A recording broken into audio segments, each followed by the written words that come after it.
성령님 좋은 아침입니다. 이 시간 성령님을 초청합니다. 오늘도 내 안에 오셔서 하나님을 기쁘시게 드릴 것을 소원하게 해주세요. 오늘 말씀을 통해 구체적으로 무엇을 해야 할지를 깨닫게 해주세요. 깨달은 것을 삶 속에서 실천할 수 있도록 도와주세요. 아멘.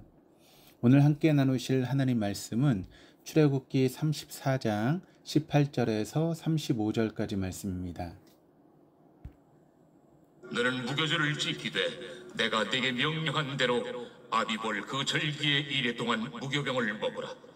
이는 네가 아비볼의 애굽에서 나왔음이니라.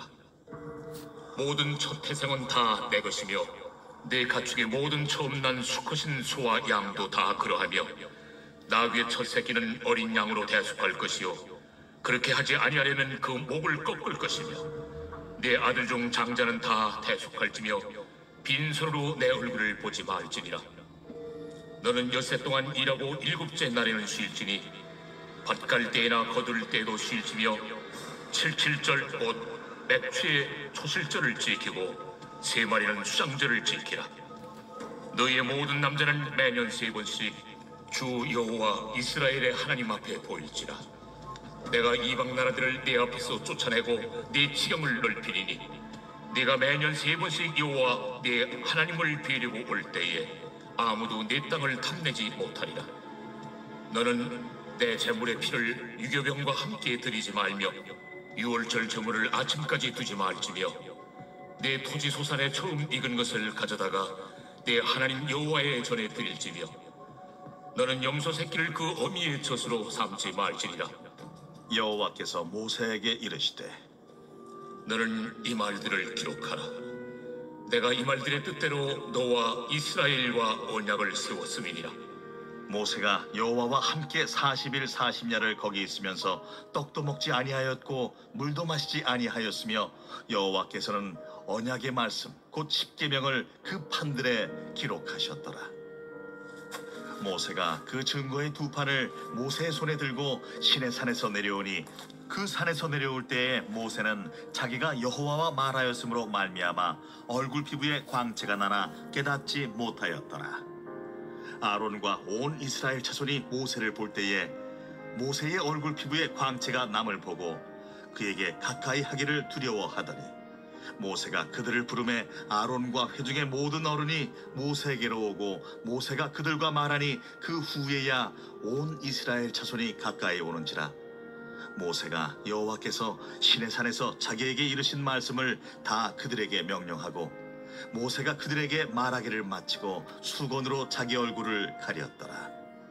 그러나 모세가 여호와 앞에 들어가서 함께 말할 때에는 나오기까지 수건을 벗고 있다가 나와서는 그 명령하신 일을 이스라엘 자손에게 전하며 이스라엘 자손이 모세의 얼굴의 광채를 보므로 모세가 여호와께 말하러 들어가기까지 다시 수건으로 자기 얼굴을 가렸더라. 모세가 시내산에서 하나님으로부터 율법을 받는 동안 이스라엘 자손은 금송아지를 만들었습니다. 그래서 하나님과 이스라엘 자손 사이에 언약이 위기를 맞게 됩니다.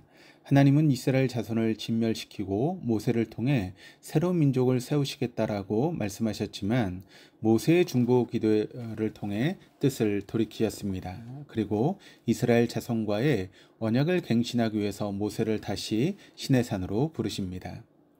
18절에서 20절까지 말씀입니다. 너는 무교절을 지키되 내가 내게 명령한 대로 아비벌 그 절기에 이래 동안 무교병을 먹으라. 이는 내가 아비벌의 애굽에서 나왔음이니라. 모든 첫 태생은 다 내 것이며 내 가축의 모든 처음 난 수컷인 소와 양도 다 그러하며 나귀의 첫 새끼는 어린 양으로 대속할 것이요 그렇지 아니하려면 그 목을 꺾을 것이며 내 아들 중 장자는 다 대속할지며 빈손으로 내 얼굴을 보지 말지니라. 하나님께서는 절기와 그에 따른 의무에 대해서 말씀하십니다. 특별히 본문에서 절기가 다시 언급되는 것은 이스라엘 자손이 금송아지를 만들어 놓고 여호와께 절기를 지켰기 때문입니다. 이처럼 당시에는 우상을 만들면 절기를 정하는 것이 일반화되어 있었기 때문에 하나님은 이스라엘 자손이 영원토록 지켜야 될 절기를 상기시키는 것입니다. 우리는 예수 그리스도의 십자가 대속으로 하나님의 소유가 된 자로서 하나님의 것으로 거룩하게 구별된 사람들입니다. 하나님께서는 세리 레위처럼 우리 각자를 주님의 자녀로 부르셔서 거룩하게 구별하셨습니다. 따라서 우리는 주님의 부르심에 순종하며 삶의 자리에서 신실한 그리스도인의 길을 걸어가므로 세상을 새롭게 하는 주님의 통로가 되어야 합니다. 21절 22절입니다. 너는 엿새 동안 일하고 일곱째 날에는 쉴지니 밭갈 때나 거둘 때에도 쉴지며 칠칠절 곤백추의 초실절을 지키고 새말에는 수장절을 지키라. 엿새 동안은 7일을 단위로 하는 한 주 가운데 안식일을 제한 날들을 가리킵니다. 그렇다고 이 엿새가 안식일과 별개의 날들은 아닙니다. 오히려 이 날들은 안식일과 밀접하게 연관되어 있습니다. 즉 엿새 동안 일하는 것은 안식일을 거룩히 지키는 전제 조건이 됩니다. 따라서 엿새 동안 자기에게 맡겨진 의무를 성실히 이행한 자만이 안식일의 참 의미를 발견할 수 있고 또 주님께서 주신 안식을 누릴 수 있는 것입니다. 23절 24절입니다. 너희의 모든 남자는 매년 3번씩 주 여호와 이스라엘 하나님 앞에 보일지라. 내가 이방 나라들을 내 앞에서 쫓아내고 내 지경을 넓히리니 내가 매년 3번씩 여호와 내 하나님을 뵈려고 올 때 아무도 내 땅을 탐내지 못하리라. 하나님은 이스라엘 남자들은 1년에 3번씩 하나님께 나오라고 2차례나 강조하십니다. 이스라엘의 3대 절기인 6월절, 7.7절, 장막절에는 이스라엘의 모든 남자가 반드시 하나님의 임재의 상징인 성막이나 성전에 모여 감사의 절기로 지켜야 함을 보여줍니다. 본문은 두 가지 의미를 내포합니다. 첫째, 하나님께 드리는 예배는 한 곳에서 드려질 것이며 많은 사람이 먼 길을 떠나서 하나님께 예배를 드리는 경우가 생길 것을 시사합니다. 둘째, 남자들이 한 곳에 그것도 먼 곳에 모여서 예배를 드리는 동안 주변에 적들이 쳐들어올 수 있고 이런 경우에 무방비 상태에 노출되는 위험을 감수해야 한다는 것입니다. 한편 하나님께서는 이스라엘 남자들이 1년에 3번씩 하나님을 뵈려고 올 때 아무도 침범하지 못하도록 그들을 지켜주시겠다라고 약속하십니다. 하나님께서 친히 이방 나라들을 쫓아내실 것이고 이스라엘의 지경을 넓히실 것입니다. 이스라엘 남자들은 하나님을 신뢰하며 절기마다 하나님께 나아가면 됩니다. 이처럼 하나님께서 우리에게 헌신을 요구하실 때 우리에게 필요한 것이 신뢰입니다. 우리가 하나님의 일을 위해 시간과 그리고 정성과 노력과 재물을 드린다면 하나님께서 마땅히 우리의 삶도 책임져 주심을 신뢰해야 합니다. 25절 26절입니다. 너는 내 제물의 피를 유교병과 함께 드리지 말며 유월절 제물을 아침까지 두지 말지며 내 토지 소산에 처음 익은 것을 가져다가 내 하나님 여호와의 전에 드릴지며 너는 염소 새끼를 그 어머니의 젖으로 삼지 말지니라. 하나님께서는 제물의 피를 유교병과 함께 드리지 말고 유월절 제물에 대해 아침까지 계속 두지 말라고 명령하십니다. 이것은 성물이 더럽혀지거나 소홀하게 취급되는 것을 방지하기 위함입니다. 또 토지 소산에 처음 익은 것을 가져다가 하나님의 전에 드리고 염소의 새끼들 그 생명의 공급원인 어미의 젖으로 삶아서는 안 된다라고 명령하십니다. 27절입니다.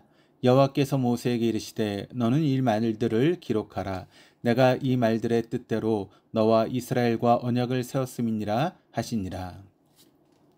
하나님께서는 말씀을 마치신 후에 모세에게 이 말들을 기록하라고 지시하십니다. 여기서 이 말들이 가리키는 것은 1차적으로 시내산에 모세가 올랐을 때 하나님과 맺은 언약입니다. 이로 볼 때 이 말들을 뜻대로라고 하는 표현은 앞선 11절에서 26절의 율례들이 앞에서 맺은 언약과 일치하며 앞선 언약의 취지에 따라 주어진 언약임을 알 수 있습니다. 그러므로 하나님께서 모세를 시내산에 다시 불러 그에게 주신 두 번째 언약도 금송아지 숭배 사건으로 결렬된 첫 번째 언약과 다른 별개의 것이 아니라 첫 번째 언약의 회복으로서의 성격을 지니고 있는 것을 알 수 있습니다. 또한 하나님께서는 너와 이스라엘과 언약을 세웠음이니라 라고 하는 선언을 통해 언약을 맺은 대상을 이스라엘과 더불어 너라고 분명하게 말씀하셨습니다. 이것은 하나님께서 모세를 중재자로 하여 이스라엘과 언약을 맺으셨지만 모세 역시 하나님 앞에 서는 언약의 당사자였음을 보여줍니다. 그러므로 하나님의 말씀이 이스라엘 백성뿐만 아니라 모세 자신에게도 적용된 것입니다. 28절 말씀입니다. 모세가 여호와와 함께 40일 40야를 거기 있으면서 떡도 먹지 아니하였고 물도 마시지 아니하였으며 여호와께서는 언약의 말씀 곧 십계명을 그 판들에 기록하셨더라. 모세는 시내산에서 하나님과 함께 다시 40일을 보냈습니다. 성경에서 40이라고 하는 숫자는 죄를 씻고 정결하게 되는 과정을 상징하는 숫자입니다. 모세는 이스라엘 자손을 대표하여 그들의 죄를 씻기 위해 이 기간을 보내었을 것입니다. 또 성경에서 40이라고 하는 숫자는 연단과 시험을 나타내는 숫자입니다. 모세에게 시내산에서 40일은 연단의 시간이었을 것입니다. 29절에서 33절입니다. 모세가 그 증거의 두 판을 모세의 손에 들고 시내산에서 내려오니 그 산에서 내려올 때에 모세는 자기가 여호와와 말하였으므로 말미암아 얼굴 피부에 광채가 나나 깨닫지 못하였더라. 아론과 온 이스라엘 자손이 모세를 볼 때에 모세의 얼굴 피부에 광채가 남을 보고 그에게 가까이 하기를 두려워하더니 모세가 그들을 부르매 아론과 회중의 모든 어른이 모세에게로 오고 모세가 그들과 말하니 그 후에야 온 이스라엘 자손이 가까이 오는지라. 모세가 여호와께서 시내산에서 자기에게 이르신 말씀을 다 그들에게 명령하고 모세가 그들에게 말하기를 마치고 수건으로 자기 얼굴을 가렸더라. 모세는 시내산에서 하나님과 함께 40일을 보내고 내려왔습니다. 그러나 이스라엘 자손들은 양손에 두 돌판을 들고 나타난 모세의 얼굴을 보고 두려워 떨며 숨었습니다. 모세의 얼굴 피부에서 광채가 났기 때문입니다. 모세는 하나님과 얼굴과 얼굴을 맞대고 대화하였기에 그에게서는 하나님의 광채가 묻어났습니다. 모세는 자신을 피하는 이스라엘 자손들을 불러 하나님이 시내산에서 자신에게 하신 모든 말씀을 들려주었습니다. 그러나 사람들의 두려움은 계속되었고 결국 모세는 사람들 앞에 나타날 때는 그의 빛난 얼굴을 수건으로 가리고 나타났습니다. 모세는 시내산 위에 임하신 하나님의 영광 안에서 하나님의 말씀을 받았습니다. 앞으로 하나님의 영광은 이스라엘이 건축할 성막에 임할 것입니다. 이 중간 단계로 모세는 하나님의 영광을 자신의 얼굴에 담아 산에서 내려온 것입니다. 즉 모세는 이스라엘에 임한 하나님의 영광의 중개자가 되었던 것입니다. 34절에서 마지막 35절입니다. 그러나 모세가 여호와 앞에 들어가서 함께 말할 때에는 나오기까지 수건을 벗고 있다가 나와서는 그 명령하신 일을 이스라엘 자손에게 전하여 이스라엘 자손이 모세의 얼굴에 광채를 보므로 모세가 여호와께 말하러 들어가기까지 다시 수건으로 자기 얼굴을 가렸더라. 모세는 성막에서 하나님과 대화할 때는 항상 수건을 풀었습니다. 빛의 본체이신 하나님 앞에서는 굳이 수건을 두를 이유가 없었기 때문입니다. 그러나 성막에 들어가거나 하나님의 말씀을 백성에게 전할 때를 제어하고는 일상적으로 수건을 얼굴에 덮어서 자기 얼굴을 가렸습니다. 수건으로 얼굴을 가리고 생활하는 것이 얼마나 불편했겠습니까? 모세는 얼굴 피부에서 광채가 났기에 수건으로 얼굴 일부가 아닌 전체를 가려야 했을 것입니다. 따라서 옆에서 누가 도와주지 않는다면 한 걸음도 제대로 떼기 어려웠을 것입니다. 모세는 이스라엘 자손의 출애굽을 이끈 위대한 지도자였기에 자신에게 나올 때는 수건으로 얼굴을 가리고 나오라고 명령해도 되었을 것입니다. 그것이 모세 자신에게는 더 편한 일이기 때문입니다. 그러나 모세는 그렇게 하지 않았습니다. 모세가 이처럼 불편한 상하를 감수한 이유는 바로 이스라엘 자손 때문이었습니다. 모세는 이스라엘 자손을 위해서 자신의 일상에서 수건으로 얼굴을 가리는 방법을 선택합니다. 하나님은 이스라엘 자손에게 다시 기회를 주셨습니다. 첫 번째 기회를 금송아지 사건으로 허무하게 날려버린 그들에게는 과분한 은혜였습니다. 그 과정에 모세의 중보 기도가 있었습니다. 모세는 하나님을 떠난 이스라엘 자손을 위해 기도하는 사람이었습니다. 그리고 하나님은 이스라엘 자손과 다시 언약을 맺으시고 그들을 자신의 백성으로 삼겠다라고 말씀하셨습니다. 하나님은 모세를 중재자로 하여 이스라엘과 언약을 맺으셨지만 모세 역시 언약의 당사자였습니다. 모세는 중재자의 자리에 머물지 않고 이스라엘 자손과 함께 하나님과 언약한 사람이었습니다. 또 모세는 하나님과 함께 시내산에서 40일을 보냈기에 얼굴 피부에 광채가 났습니다. 이스라엘 자손이 두려워할 정도의 광채였지만 모세는 그들을 위해 수건으로 얼굴을 가렸습니다. 모세는 얼굴 피부의 광채를 자신의 의로 여기지 않고 오히려 연약한 이스라엘 자손을 배려하는 사람이었습니다. 우리도 자신이 아닌 다른 사람을 위해 기도하는 삶, 하나님의 말씀을 다른 사람이 아닌 자신에게 적용하는 삶, 자신보다 연약한 사람을 먼저 배려하는 삶을 통해 밑가지로서 삶을 살아갈 수 있기를 소망합니다. 기도하시겠습니다. 하나님 아버지, 자신이 아닌 다른 사람을 위해 기도하며 오늘 주신 말씀을 다른 사람이 아닌 자신에게 적용하게 하옵소서.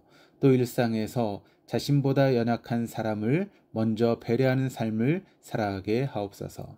그리하여 예수 그리스도만 드러나는 삶을 살게 하여 주옵소서. 감사드리며 예수 그리스도 이름으로 기도합니다. 아멘.